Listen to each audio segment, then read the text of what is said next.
नमस्कार मित्रों, मैं राकेश सर श्री जी क्लासेज के YouTube चैनल पर आप सभी का स्वागत और अभिनंदन। मित्रों, आप लोगों को मैं कुछ इम्पोर्टेंट बात बताने वाला हूँ। अलाउद्दीन खिलजी का राजपूताना अभियान, यानी कि अलाउद्दीन खिलजी ने हमारे राज्य पर जो आक्रमण किए थे, उन आक्रमण का सही क्रम मैं आप लोगों को बताना चाहता हूँ। अलाउद्दीन खिलजी ने 1301 में सर्वप्रथम में आक्रमण किया था रणथंबोर पर, और उस समय रणथंबोर के शासक थे हम्मीरदेव चौहान। और हम्मीरदेव चौहान जो वहाँ के सेनापति, वहाँ के शासक थे, ये अलाउद्दीन खिलजी से युद्ध करते मारे गए। और देवी ने यहाँ जौहर किया था, जिसे राजस्थान का प्रथम शाका कहा जाता है, राजस्थान का फर्स्ट शाका कहा जाता है। और अलाउद्दीन खिलजी के आक्रमण के समय हम्मीरदेव चौहान की बेटी थी, और बेटी का नाम बहुत सारी जगह मिलता है देवल दे। तो इस देवल दे ने और रंगा देवी ने मिलकर जल जौहर किया था, ऐसे इतिहासकार बताते हैं। लेकिन मेरा मानना यह है कि देवल दे अपनी माँ के साथ ही मरी थी, रंगा देवी के साथ। तो राजस्थान का प्रथम शाका पूछे तो रणथंबोर बताना है, राजस्थान का प्रथम जल जौहर पूछे तो रणथंबोर बताना है।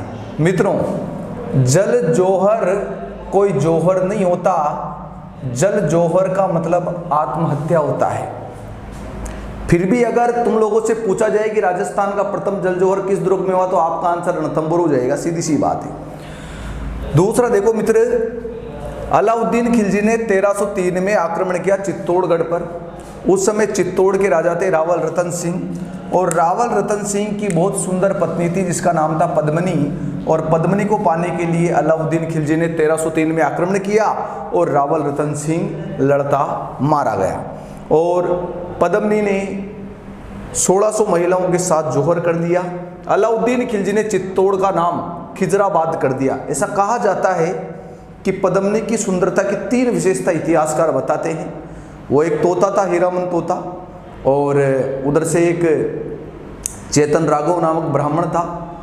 ये बताते हैं कि पद्मनी जब पानी पीती थी ना, तो गले में दिखाई देता था, और पद्मनी को अगर छू लिया जाए तो ब्लड सर्कुलेशन रुक जाता था, यानी धमनियाँ और सिराओं में रक्त बहना बंद हो जाता था। और अगर पद्मनी को नाखून लग जाए ना गलती से, तो खून निकल आता था। ये उसकी सुंदरता की विशेषता है, ध्यान रखना।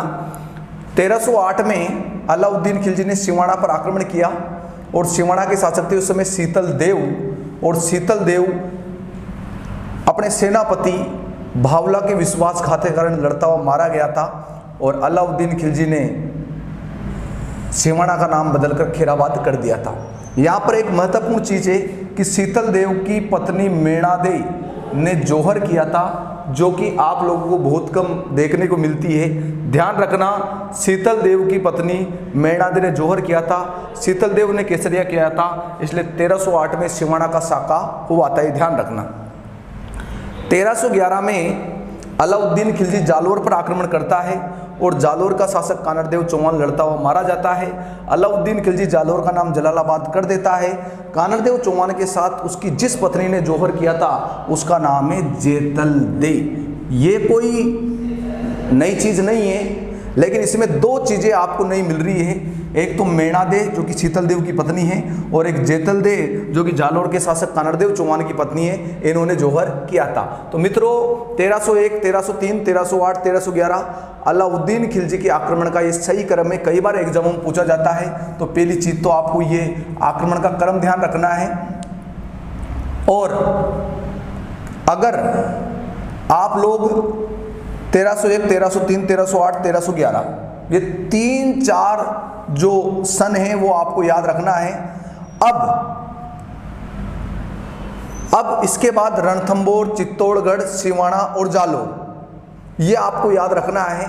उसके बाद में मेणादे और जेतलदे का नाम याद रख लेना है। बाकी तो जब इतिहास आप लोग पढ़ते हो तो ये सारी चीज़ें आई जाती है, सीधी सी बात है। तो मित्रों, अलाउद्दीन खिलजी का ये राजपूताना अभियान था, राजपूत प्रांत पर उन्होंने आक्रमण किया था।